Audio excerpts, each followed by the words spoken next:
আমি মাঠে আসবো না, আমি বাড়ি যাবো। মেয়েটির নাম সায়নী ঘোষ।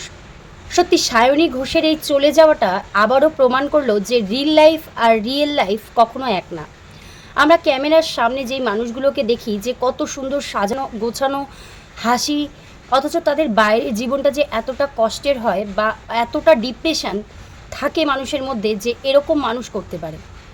ইতিমধ্যে তোমরা সবাই জানো কালকে রাতে আই থিঙ্ক কটা বাজে বা কখন হয়েছে আমি জানি না, কিন্তু কালকে রাতে যখন 11:30 বাজে তখন আমি হঠাৎ করে ফেসবুক স্ক্রল করতে করতে এই নিউজটা পাই। প্রথমে ভেবেছিলাম যে শিওর ছিলাম না যে সত্যি কিনা, পরে যখন আমি আরও ভিডিও দেখি বা আরও নিউজ দেখতে দেখতে বুঝতে পারি যে সত্যি ঘটনাটা। বেশ কিছুদিন আগে এই সায়নী ঘোষ মা বড়মার মন্দিরে প্রতিবাদ নিয়ে কিছু ভিডিও করেছিল, যেখানে কিছু ঘটনাকে ও তুলে ধরেছিল এবং সেখানে মিলিয়ন ছাপিয়ে গেছিল।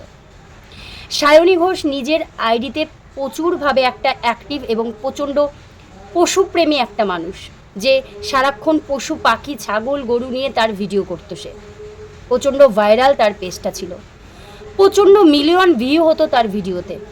সে কেরিয়ারের দিক দিয়েও কিন্তু প্রচণ্ডভাবেই এগিয়েছিল, তার জীবনটা বেশ সাজানো গোছানো ছিল। অথচ কী এমন হয়েছিল আমরা সত্যিই জানি না। ফেসবুক স্ক্রল করতে করতে সোশ্যাল মিডিয়া থেকে জানতে পারলাম ডিপ্রেশন থেকে, সম্পর্কের টানাপোড়েনে তার এরকম কাণ্ড। মেয়েটা আজকে আর নেই। কালকে লাস্ট পোস্টটা দেখে সত্যি আমি অবাক হয়ে গেছিলাম। সে বলছিল আর আসবে না মাঠে। আমি একটা কথাই বলবো, সম্পর্কে টানাপোড়েন থাকতেই পারে, যে কোনো ডিপ্রেশন আমাদের হতে পারে, তা বলে আমরা জীবনটাকে শেষ করে দেব এরকম ধরনের সিদ্ধান্ত নিতে পারি না। আজকে কি হলো বলো তো? সে চলে গেল, তার মা বাবার বুকটা যে কতটা হাহাকার হচ্ছে তার মা বাবাই শুধু একমাত্র জানে। তুমি এটা একদম ঠিক করোনি সায়নী।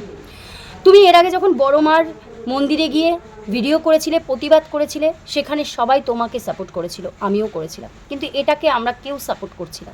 এটা তুমি ঠিক করোনি। এটাই বলবো প্রত্যেকটা মানুষকে, ডিপ্রেশন থাকতে পারে, সম্পর্কে টানাপোড়েন যা কিছু হয়ে যাক না কেন, কখনো জীবনটাকে শেষ করে দেওয়ার মতো সিদ্ধান্ত কেউ নিও না। আসলে রিল লাইফ আর রিয়েল লাইফটা আমাদের আলাদা।